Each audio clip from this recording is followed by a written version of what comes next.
बच्चों, कैसे हो आप सब। बच्चों, आज हम पढ़ेंगे क्लास 10th का सब्जेक्ट साइंस का chapter number 1। Welcome to PA3 tuition point. इसमें हम पढ़ेंगे लेसन नंबर 1 में केमिकल रिएक्शन एंड इक्वेशन। जैसे कि आप सभी जानते हैं कि चैप्टर नंबर 1 केमिकल रिएक्शन और इक्वेशन बहुत इंपॉर्टेंट चैप्टर है आपके एग्जामिनेशन की वजह से। तो इसी पे बेस्ड एक वीडियो है जो आपके लिए बहुत हेल्पफुल होगी। देखिए इसमें क्या पढ़ेंगे हम। केमिकल रिएक्शन में, केमिकल रिएक्शन एक्चुअली होता क्या है। केमिकल रिएक्शन एक ऐसा प्रोसेस है जिसमें एक या दो से अधिक सब्सटेंसेस मिलते हैं और एक नए सब्सटेंस का निर्माण करते हैं, एक नया सब्सटेंस फॉर्म करते हैं, ठीक है ना। And it can be reversed. बच्चों, ये जो रिएक्शन होती है ये कभी रिवर्स नहीं हो सकती, क्योंकि किसी भी फिजिकल मेथड के थ्रू हम रिएक्शन को रिवर्स नहीं कर सकते, क्योंकि केमिकल रिएक्शन के थ्रू जो भी प्रोडक्ट बनता है ना उसको हम रिवर्स नहीं कर सकते। अब देखो केमिकल रिएक्शंस में इन्वॉल्व क्या क्या होता है। देखिए जैसे स्टेट का चेंज होना, ऑर्डर का चेंज होना, कलर का चेंज होना, टेम्परेचर का चेंज होना, ठीक है ना, एवोल्यूशन ऑफ गैस, गैस का निकलना, ये सभी इंक्लूड्स होती हैं हमारी केमिकल रिएक्शंस में। आगे देखिए chemical reaction happen in our daily life. देखिए केमिकल रिएक्शन हमारी डेली लाइफ में होती रहती हैं। जैसे हमारे फूड का डाइजेशन होना, जो हमारे फूड पचता है ना, 4 से 6 घंटे में जो फूड पचता है वो भी एक केमिकल रिएक्शन है। रेस्पिरेशन जो हम करते हैं वो भी एक केमिकल रिएक्शन है। रस्टिंग ऑफ आयरन भी एक केमिकल रिएक्शन है। फॉर्मेशन ऑफ कर्ड, जो दही हम जमाते हैं ना बच्चों, ये भी एक केमिकल रिएक्शन है। चलिए आगे बढ़ते हैं। केमिकल रिएक्शन में ना 2 मुख्य पार्ट होते हैं। एक होता है हमारा रिएक्टेंट, जो रिएक्शन में पार्ट लेते हैं, who take part in chemical reactions, यानी कि जो 2 सब्सटेंस जिनकी हम बात कर रहे हैं वो सब्सटेंस है ना रिएक्शन में पार्ट लेते हैं, तो उन्हें हम कहते हैं रिएक्टेंट। दूसरा हमारा होता है प्रोडक्ट, यानी कि इन रिएक्टेंट से मिलकर जो एक नया सब्सटेंस बनता है उसे हम कहते हैं product. The substance which are formed in a chemical reaction, यानी कि पूरी केमिकल रिएक्शन के उपरांत जो भी सब्सटेंस बनता है उसे हम कहते हैं प्रोडक्ट। जैसे जब हम मैग्नीशियम रिबन को बर्न करते हैं ना एयर के अंदर, एयर की उपस्थिति में, क्योंकि एयर तो हमारे आसपास है, ऑक्सीजन तो हमारे आसपास मूव कर रही है हमारे एटमॉस्फेयर की वजह से, है ना। तो उस ऑक्सीजन में जो भी जैसे मैग्नीशियम रिबन लिया हमने, उसे बर्न किया ऑक्सीजन की उपस्थिति में, तो हमें मैग्नीशियम ऑक्साइड देगा। तो मैग्नीशियम रिबन बर्न हुआ, ये केमिकल रिएक्शन का रिएक्टेंट हुआ, और जो मैग्नीशियम ऑक्साइड बना वो हमारा हो गया प्रोडक्ट। आगे बढ़ रहे हैं। केमिकल इक्वेशंस क्या होते हैं बच्चों। देखो हमने बात करी केमिकल के रिएक्टेंट्स की, और केमिकल के रिएक्टेंट्स के बाद जो बनता है उसे हम कह रहे हैं प्रोडक्ट, ठीक है ना। पर ये जो पूरा रिएक्शंस हमने देखा, यानी कि जिसमें रिएक्टेंट्स भी पार्टिसिपेट कर रही हैं और प्रोडक्ट बना रहे हैं, इसी को कहते हैं हम केमिकल रिएक्शन। तो बच्चों एक chemical reaction can be represented by chemical equation. तो जो भी रिएक्शन होती है उसे हम केमिकल इक्वेशन के थ्रू रिप्रेजेंट करते हैं, जिससे हमें इजी हो बनाना, उसके मॉलिक्यूल्स लेना, उसके एटम्स कितने हम ले रहे हैं किसी भी सब्सटेंस के, वो बताने में हमें इजी रहता है। इसलिए हम केमिकल इक्वेशन के थ्रू केमिकल रिएक्शंस को बताते हैं। It involves uses of symbol substances of reactants and product with the mention of physical state। और हम ना उनके प्रोडक्ट्स को और उनके जो भी रिएक्शंस होते हैं उसके फिजिकल स्टेट के थ्रू बताते हैं। अब physical state in the sense कि जैसे कि कोई भी सब्सटेंस हमने लिया, वो लिक्विड है या सॉलिड है या गैसियस है या एक्वस सॉल्यूशन है। देखिए लिक्विड, सॉलिड और गैसेस तो आपने बचपन से ही पढ़ा होगा, 3rd और 4th में इंट्रोड्यूस कर देते हैं। पर एक्वस सॉल्यूशन क्या होता है। एक्वस का मतलब होता है कि कोई भी सब्सटेंस जब वाटर के साथ डिसॉल्व होके आ रहा है, यानी कि कोई भी सब्सटेंसेस लिक्विड बनाया जा रहा है पर उसमें वाटर मिल रहा है, ठीक है, उसे कहते हैं एक्वा सॉल्यूशन। पानी के साथ बना हुआ सॉल्यूशन होता है एक्वा सॉल्यूशन। तो जैसे मैग्नीशियम रिबन बर्न हुआ एयर के अंदर और उसने मैग्नीशियम ऑक्साइड दिया, तो जो मैग्नीशियम रिबन हुआ इसको हम कैसे केमिकल रिएक्शन में रिप्रेजेंट करेंगे, यानी कि मैग्नीशियम प्लस ऑक्सीजन, क्योंकि ऑक्सीजन की उपस्थिति में वो मैग्नीशियम बर्न हो रहा है, ठीक है ना। और उसके साथ जो हमारा रिएक्टेंट के बाद जो हमारा प्रोडक्ट बना वो बना हमारा मैग्नीशियम ऑक्साइड। चलिए आगे बढ़ते हैं। How to balance a chemical reaction. देखिए तीसरे या चौथे नंबर पे आई थिंक कि आपका केमिकल इक्वेशंस आता है, किस तरह से हम बैलेंस करते हैं। अभी हमने बात की थी लास्ट स्लाइड के अंदर कि केमिकल इक्वेशंस कैसे बनती हैं, केमिकल इक्वेशंस क्या शो करती हैं, ठीक है। अब आगे देखेंगे हम केमिकल इक्वेशन को बनाने के लिए क्या क्या चीज़ें, क्या क्या सिंबल्स यूज़ हो रहे हैं। जैसे अभी हम बात कर रहे थे मैग्नीशियम रिबन की, जो हमने एयर के साथ बर्न किया, ठीक है।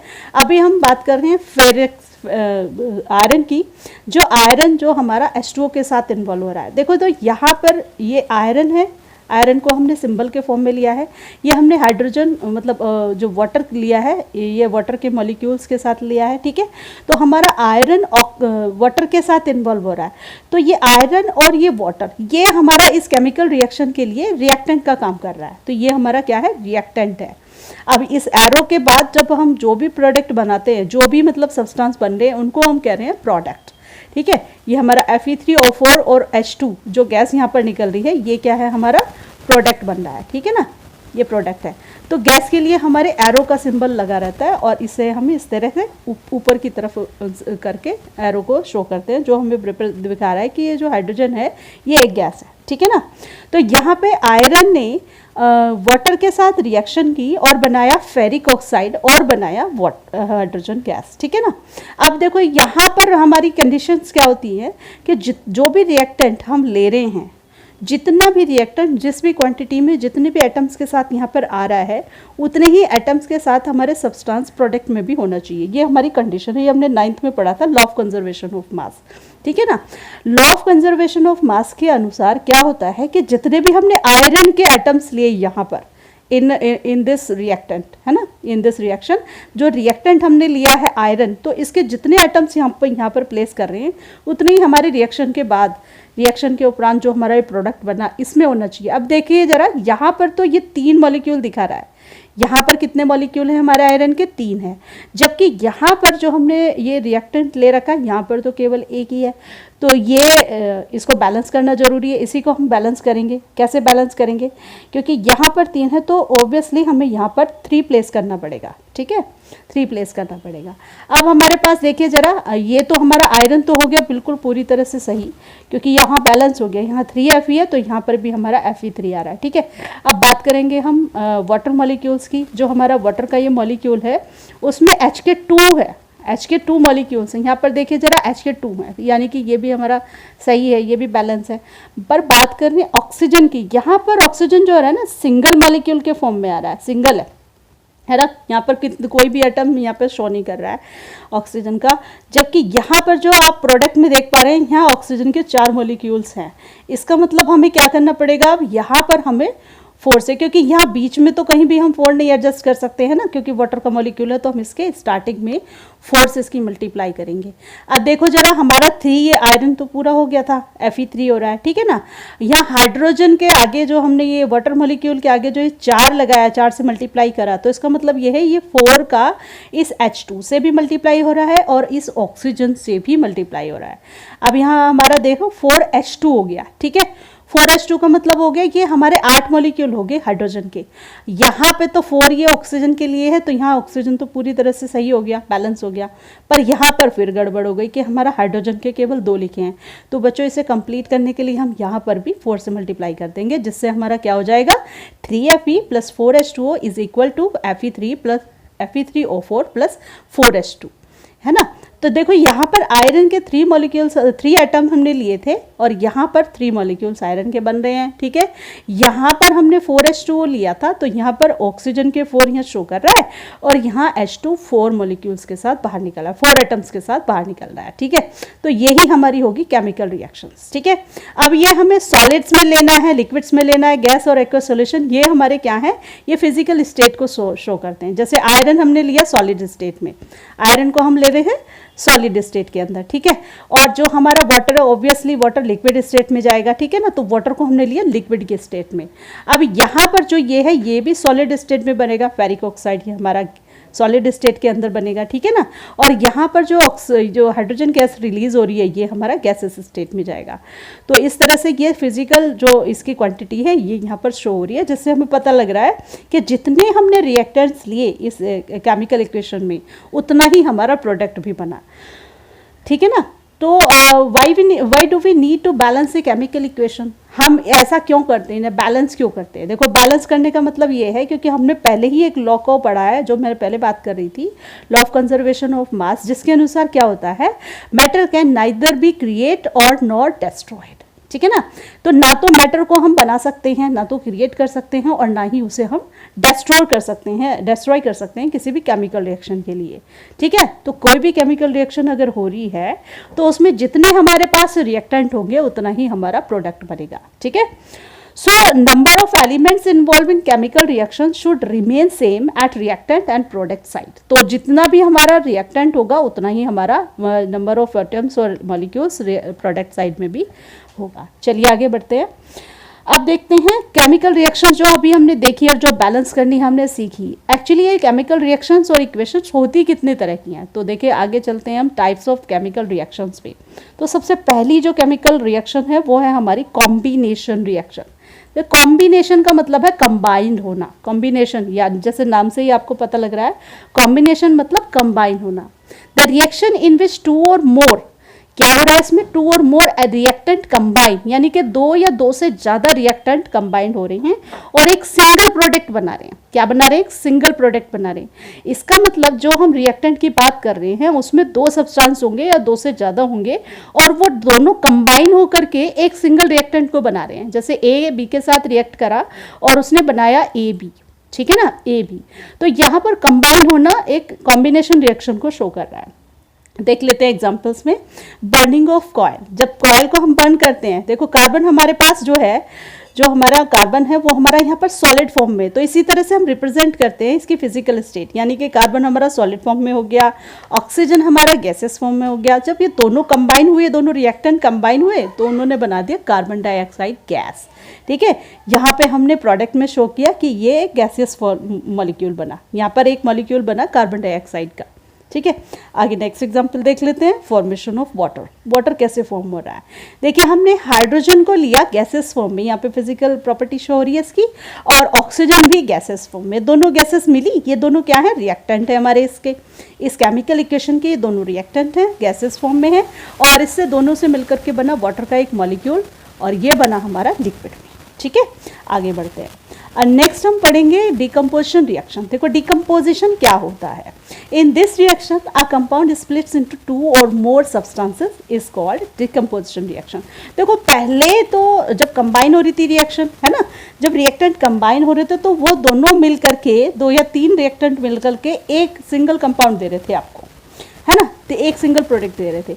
अभी यहाँ क्या हो रहा है कि एक सिंगल प्रोडक्ट, एक सिंगल रिएक्टेंट डिकम्पोज हो रहा है, वो बट रहा है और दो सब्सटेंसों में अलग अलग, यानी कि इसके प्रोडक्ट बने बी और सी. यहाँ पर ए जो पूरा एक कंपाउंड है हमारा, यहाँ पर एज ए रिएक्टेंट काम कर रहा है और वो डिकम्पोज होकर बी और सी में बट रहा है. ठीक है ना, तो इस तरह की रिएक्शंस जो होती हैं हमारी डिकम्पोजिशन रिएक्शन होती हैं. अब ये जो डिकम्पोजिशन रिएक्शन होती हैं तीन तरीके से हो सकती हैं. एक तो थर्मल डिकम्पोजिशन, तीन तरीके से हो सकता है.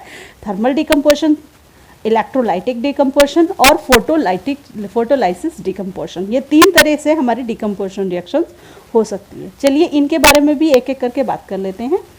पहला है हमारा thermal decomposition. When decomposition carried out by heating, यानी कि जब हमारा कोई भी सब्सटेंस हीट की वजह से, यानी कि अगर सब्सटेंस को हीट कर दें हम तो वो अपने दो अलग अलग प्रोडक्ट्स के अंदर डिवाइड हो जाएगा. ठीक है, टूट जाएगा.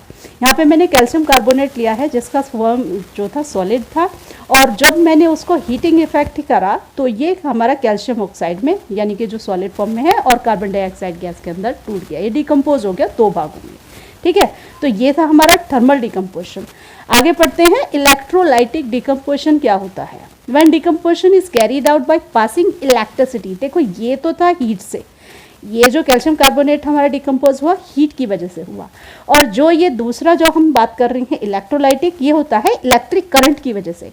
यानी कि हमारे पास वाटर का एक मॉलिक्यूल है जो लिक्विड फेज में हमारे पास है और हमने इलेक्ट्रिसिटी इसमें प्रोवाइड करी, इलेक्ट्रिक करंट इसमें प्रोवाइड किया और उससे यह वाटर मॉलिक्यूल हमारा दो भागों में टूट गया, हाइड्रोजन गैस और ऑक्सीजन गैस. ठीक है, तो ये था हमारा इलेक्ट्रोलाइटिक डिकम्पोजिशन. अब तीसरे तरह के डिकम्पोजिशन की बात कर लेते हैं जो है हमारा फोटोलाइसिस डिकम्पोजिशन. अब ये कैसे होता है. When decomposition is carried out in presence of sunlight, यानी क्या, ये सनलाइट की उपस्थिति में होता है. ये डिकम्पोजिशन कैसे होगा हमारा, सनलाइट की वजह से. मेरे पास था एजीसीएल हमारा, एजीसीएल मेरे पास एक सॉलिड फॉर्म में है एक सब्सटेंस और उसको जब मैंने डिकम्पोज किया सनलाइट के थ्रू तो वो दो भागों में टूट गया, एजी और Cl2. एजी और Cl2 में ये दोनों टूट गए, ये एजी और Cl दो भागों में टूट गया. तो ये जितनी भी रिएक्शंस हैं जिनमें भी हमने रिएक्शंस देखी, ये सारे डिकम्पोजिशन को शो कर रही थी, जो हीट और इलेक्ट्रिक करंट और फोटोलाइसिस की वजह से हो रही थी। तो above reaction is used in black and white photography. ये जो रिएक्शन है हमारी EgCl की जो सनलाइट के थ्रू होती है, ये हमारी होती है ब्लैक एंड वाइट फोटोग्राफी के, ठीक है, फोटोग्राफी में। अब जो तीसरे नंबर की हमारी रिएक्शंस हैं, अभी हम बात कर रहे थे रिएक्शंस की, तो जो तीसरे नंबर की हमारी रिएक्शंस होती हैं वो होती हैं डिस्प्लेसमेंट रिएक्शन, ठीक है ना। पहली हमने क्या पढ़ी थी कॉम्बिनेशन रिएक्शन, दूसरा हमने क्या पढ़ी डिकम्पोजिशन रिएक्शन। अब तीसरे तरह की जो रिएक्शन है हमारे पास, वो है हमारे पास डिस्प्लेसमेंट रिएक्शंस। डिस्प्लेसमेंट से ही पता चल रहा है डिस्प्लेस होना, यानी कि अपनी जगह से हटना, है ना। The reaction in which more reactive element, यानी कि इस रिएक्शन में क्या होता है, जो मोर रिएक्टिव एलिमेंट होता है ना, वो डिस्प्लेस कर देता है लेस रिएक्टिव एलिमेंट को उसकी जगह से, ठीक है ना। अब जो सॉल्यूशन होगा, वो जो भी सॉल्यूशन में जिसमें भी हम रिएक्शन ये करा रहे हैं, उसमें लेस रिएक्टिव को डिस्प्लेस कर देगा मोर रिएक्टिव एलिमेंट। देखिए कैसे, यहाँ हमने लिया आयरन जो हमारे पास सॉलिड फॉर्म में है, उसकी रिएक्शन हमने कराई CuSO4 से, जो एक्वस सॉल्यूशन हमारे पास, एक्वस का मतलब है वाटर के साथ जो डिजोल्व है ना, वाटर के साथ जो हमने डिजोल्व कर रखा है। यहाँ हमारे पास कॉपर सल्फेट है जिसकी आयरन के साथ हम रिएक्शन करा रहे हैं। तो ये दोनों बच्चों ये क्या हो गया, ये है हमारा रिएक्टेंट, ये हमारे रिएक्टेंट से आयरन और CuSO4 यहाँ पर, ठीक है। ये आगे हमने जब इसकी रिएक्शन कराई तो हमारे पास बना FeSO4, यानी कि देख पा रहे हैं आप यहाँ पर Fe ने Cu को डिस्प्लेस कर दिया, है ना। Fe ने Cu को डिस्प्लेस करा और सल्फेट के साथ वो खुद आ गई, यानी कि यहाँ पे फेरस सल्फेट का एक एक्वा सॉल्यूशन उसने बना दिया, और जो कॉपर था जो लेस रिएक्टिव था वो अलग निकल गया, ठीक है ना। तो इस तरह की रिएक्शंस होती हैं डिस्प्लेसमेंट रिएक्शन, जिसमें एक मोर रिएक्टिव एलिमेंट दूसरे लेस रिएक्टिव एलिमेंट को डिस्प्लेस कर देता है, ठीक है ना। जैसे अभी हमने यहाँ पर शो किया हुआ है, यहाँ आप डायग्राम के थ्रू देख सकते हैं, कॉपर सल्फेट का सॉल्यूशन है एक टेस्ट ट्यूब में हमारे पास, जिसका नाम मैंने दिया है ट्यूब A, और ये है मेरे पास ट्यूब B जो रिएक्शन के बाद का प्रोसेस है, ठीक है ना। ये कैसा होता है, नीले रंग का होता है CuSO4। जब हमने इसमें आयरन नेल को डाला ना बच्चों, तो आयरन नेल डालने के बाद इस Fe की, क्योंकि आयरन नेल है लोहे से बनी हुई Fe, है ना, तो ये क्या हो गया, सल्फेट से रिएक्शन कर करके ये ब्राउनिश कलर में निकल आया, यानी कि यहाँ पर कॉपर सल्फेट की रिएक्शन हो गई, और फिर बाद में इस जो आप रिएक्शन में देख ही रहे हैं इसका कलर चेंज हो गया, ठीक है ना। तो इस तरह की जो रिएक्शंस होती हैं हमारी, ये होती हैं डिस्प्लेसमेंट रिएक्शन। अब देखिए जैसे डिस्प्लेसमेंट रिएक्शन था, वहाँ पे तो एक सब्सटेंस डिस्प्लेस करा था, ठीक है। यहाँ पर है डबल डिस्प्लेसमेंट रिएक्शन, है ना, डबल डिस्प्लेसमेंट रिएक्शन। अब ये कैसे होता है, reaction in which new compounds are formed, ऐसी रिएक्शन जहाँ पर नए कंपाउंड्स बनते हैं by mutual exchange of ions between two compounds, यानी कि वो म्यूचुअली एक दूसरे को एक्सचेंज कर लेते हैं। जैसे यहाँ देख सकते हैं हमारे पास है सोडियम सल्फेट और बेरियम क्लोराइड, दो एक्वा सॉल्यूशन है सोडियम सल्फेट का और बेरियम क्लोराइड का। अब देखो सोडियम और बेरियम ये दोनों क्या करेंगे, सोडियम डिस्प्लेस कर देगा किसको, बेरियम को, है ना। सोडियम क्या करेगा, बेरियम को डिस्प्लेस कर देगा, तो ये आ जाएगा हमारा PaSO4 और सोडियम क्लोराइड, यानी कि Cl के साथ आ गया Na और SO4 के साथ आ गया Ba, ठीक है। तो इन्होंने क्या करा, डिस्प्लेस करके बेरियम सल्फेट बना लिया और सोडियम क्लोराइड बना लिया। ये इनकी म्यूचुअल अंडरस्टैंडिंग है, म्यूचुअल एक्सचेंज है, ठीक है। ये आयंस के म्यूचुअल एक्सचेंज है जो कंपाउंड्स एक दूसरे के साथ कर लेते हैं। नेक्स्ट है आपका ऑक्सीडेशन एंड रिडक्शन। देखिए इसमें क्या होता है, देखो हमने सारी रिएक्शंस पढ़ ली हैं, ठीक है। इसके आगे है हमारा ऑक्सीडेशन और रिडक्शन। ये कैसे होता है, ऑक्सीडेशन में देखिए जरा, the addition of oxygen to substance, यानी कि ऑक्सीजन का सब्सटेंस के अंदर ऐड होना, दिस इज कॉल्ड ऑक्सीडेशन, है ना। The removal hydrogen from a substance, यानी कि ऑक्सीजन तो जुड़ रहा है, ऑक्सीजन क्या कर रहा है, सब्सटेंस के अंदर ऐड हो रहा है, और हाइड्रोजन क्या होता है, रिमूव हो रहा है। जब रिएक्शन इस तरह की हो कि ऑक्सीजन जुड़े और हाइड्रोजन डिस्प्लेस हो, हाइड्रोजन रिमूव हो जाए सब्सटेंस से, उसे हम कहते हैं ऑक्सीडेशन रिएक्शन। और देखो रिडक्शन है ना, ऑक्सीडेशन का जस्ट अपोजिट होता है। इसमें क्या होगा, एडिशन ऑफ हाइड्रोजन, रिडक्शन में क्या होता है, हाइड्रोजन ऐड हो जाता है सब्सटेंस से और ऑक्सीजन क्या होती है, रिमूव हो जाती है। तो इस प्रकार की जो भी रिएक्शंस होती हैं वो होती है हमारी रिडक्शन।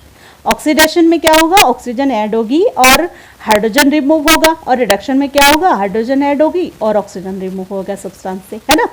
तो यहाँ पर देख लेते हैं, हमारे पास कॉपर के दो एटम्स ले हुए हैं, दो कॉपर के एटम्स हैं, ऑक्सीजन के साथ ये रिएक्ट कर रहे हैं और क्या बना रहे हैं, कॉपर ऑक्साइड, यहाँ पर ऑक्सीजन क्या हो रही है, ऐड हो रही है, ठीक है।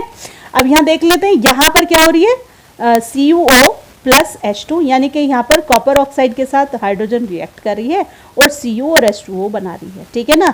तो इस तरह की रिएक्शंस हमारे इस चैप्टर्स में है, ऑक्सीडेशन और रिडक्शन, ठीक है। Effects of oxidation in daily life, देखिए इफेक्ट्स क्या होते हैं ऑक्सीडेशन के। ऑक्सीडेशन में क्या पढ़ा था हमने, ऑक्सीजन का जुड़ना और हाइड्रोजन का रिमूव होना सब्सटेंस से। तो ये कैसे हमारी डेली लाइफ में हमें देखने को मिलता है, देखिए सबसे पहला एग्जांपल है हमारा कोरोजन। कोरोजन होना आपने सुना होगा, देखा भी होगा कि लोहे को जब हम लोहे की किसी छड़ को या फिर कोई भी लोहे का ऐसा ऑब्जेक्ट है, अगर वो बाहर मॉइस्चर के अंदर है, बाहर पड़ा हुआ है, मॉइस्चर लग रहा है, उसमें बारिश आ रही है ना, रेनी सीजन में, तो क्या होता है उसमें जल लग जाता है। देखो बच्चों, वो कोरोजन होता है, ठीक है ना। When a metal is expose to substance such as moisture, air, water, acids, तो ये क्या हो जाता है, कोरोड हो जाता है for some time. A layer of oxide is formed which weakens the metal, और ये जो ऑक्सीजन से रिएक्शन करी ना इसने, और जो उसके ऊपर एक लेयर आ गई, ये लेयर क्या करती है, उस सब्सटेंस को वीक कर देती है, उस मेटल को वीक कर देती है। जैसे आयरन बाहर छोड़ दिया, आयरन की रोड बाहर छोड़ दी, तो वो उसके ऊपर जो वो ब्राउनिश कलर की एक लेयर आ गई, वो उस आयरन को बहुत ज़्यादा वीक कर देती है ना। Has metal said to be corrode, तो इसी को जब वो वीक हो जाता है उसी को हम कहते हैं कि भाई ये कोरोड हो गया, ठीक है। तो इसके एग्जाम्पल्स क्या क्या है हमारे पास, जैसे rusting of iron, this is the example of corrosion, है ना। Black coating of silver, silver भी ब्लैक कलर का हो जाता है ना। And green coating of copper, copper भी एक मेटल है, इस पर भी ग्रीन कोटिंग सी आ जाती है। तो ये क्या करते हैं, ये कोरोड हो करके इन जो जितने भी मेटल्स इसमें हैं वो सारे मेटल्स वीक हो जाते हैं कोरोजन की वजह से। अब आगे बढ़ते हैं, आगे हमारा रेंसिडिटी, रेंसिडिटी, ठीक है ना। The oxidation of fat and oil when expose to air is known as rancidity. Rancidity क्या होता है बच्चों, जब किसी भी ऑयली और फैटी चीज़ को हम बाहर रख देते हैं या उसको जब उससे ऑक्सीजन रिएक्ट कर लेती है तो वो क्या कुछ स्मेली सा हो जाता है, सीला सीला सा चीज़ हो जाती है, उसी को हम कहते हैं रेंसिडिटी, चीज़ों का सीलना जिसे कहते हैं कॉमन लैंग्वेज में, ठीक है ना। Its leads to bad smell and taste of food, bad taste of food, है ना। जब कोई भी चीज़, जैसे मान लिया ऑयली चीज़ें अगर आप कुछ टाइम के लिए बाहर रख देते हो, थोड़ी सीली सी हो जाती है, स्मेल आ जाती है, उसमें खाने लायक नहीं रहती, तो वही होता है हमारा रेंसिडिटी, ठीक है ना। तो इस रेंसिडिटी से बचने के लिए चिप्स वगैरह के या कुरकुरे, भाई जो भी आप ऑयली प्रोडक्ट्स आप मार्केट में देखते हो, पैकेट के अंदर काफ़ी एक एयर सी भरी रहती है ना, उसके अंदर हम नाइट्रोजन गैस को फिल करते हैं, या जो भी फैक्ट्रीज होती हैं वो नाइट्रोजन गैस को उसके अंदर फिल करके रखती हैं जिससे कि रेंसिडिटी ना हो, है ना। उसके बाद आगे देखते हैं, chemical reactions also classify on the base of temperature. देखो टेम्परेचर के अकॉर्डिंग भी हम क्लासीफाई कर सकते हैं रिएक्शंस को, जैसे एक्सोथर्मिक रिएक्शन, है ना। अभी तो हमने केमिकल रिएक्शंस देखी थी अब, है ना, पीछे। अभी यहाँ देखते हैं कि केमिकल रिएक्शंस जो टेम्परेचर के अकॉर्डिंग हम क्लासीफाई कर रहे हैं, जैसे एक्सोथर्मिक रिएक्शंस है, reaction in which heat is released. देखिए हीट जब रिएक्शन से रिलीज हो रही है, हीट रिलीज हो रही है along with formation of product called exothermic reaction. जब हीट रिलीज होती है किसी भी केमिकल रिएक्शंस के उपरांत तो उसे हम कहते हैं एक्सोथर्मिक रिएक्शन। जैसे बर्निंग ऑफ नेचुरल गैस, जब हम मीथेन गैस को ऑक्सीजन की उपस्थिति में गर्म करते हैं या इसके अंदर हम रिएक्शन करते हैं इसकी मीथेन गैस की ऑक्सीजन के साथ, तो कार्बन डाइऑक्साइड और H2O निकलता है, कार्बन डाइऑक्साइड गैस और H2O निकलता है और बहुत सारी हीट हमारे यहाँ पर प्रोड्यूस होती है। तो जब हीट रिलीज हो किसी भी रिएक्शन के माध्यम से या किसी भी रिएक्शन के बाद में, तो उसे कहते हैं हम एक्सोथर्मिक रिएक्शन। अब देखिए दूसरे तरह की जो रिएक्शन है वो है एंडोथर्मिक रिएक्शन। इसमें क्या होता है, the reaction which require energy in the form of heat, जिन रिएक्शंस को होने में एनर्जी की रिक्वायरमेंट हो, यानी कि जिनको होने के लिए एनर्जी चाहिए, हीट चाहिए, लाइट और इलेक्ट्रिसिटी चाहिए, from heat, light and electricity, the reaction which requires energy in the form of heat, light and electricity, यानी कि तीनों तरीके किसी भी माध्यम में होनी चाहिए पर उन्हें एनर्जी चाहिए होने के लिए। तो इन्हीं तरह की सारी रिएक्शंस को हम करते हैं एंडोथर्मिक, जो हमने पहले भी डिस्कस किया था। हीट और लाइट और इलेक्ट्रिसिटी से होने वाली जो रिएक्शंस थी हमारी, हमने पहले भी पढ़ी हैं, ठीक है ना। तो इस तरह की रिएक्शंस जिनको होने के लिए एनर्जी की ज़रूरत होती है उसे हम कहते हैं endothermic reaction. That is all from this chapter. इस चैप्टर का पूरा सार जो भी हम शुरू से लेकर एंड तक अभी आपने देखा, पूरे चैप्टर से रिलेटेड सारी चीज़ें इसमें इंक्लूड थी। आई होप ये आपको काफ़ी हेल्प करेगा आपके एग्ज़ाम के लिए। Thanks for watching, thank you.